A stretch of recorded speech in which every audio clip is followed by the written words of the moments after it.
has issued a severe thunderstorm warning for southeastern Brevard County in east central Florida until 8:45 p.m. Eastern Daylight Time. At 8:04 p.m. Eastern Daylight Time, a severe thunderstorm was located near Palm Bay, moving east at 20 miles per hour. Hazard, 60 miles per hour wind gusts and quarter-size hail. Source, radar indicated. Impact, hail damage to vehicles is expected. Expect wind damage to roofs, siding, and trees.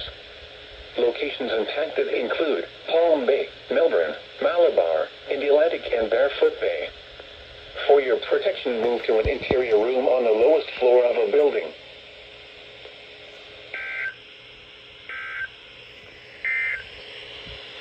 Special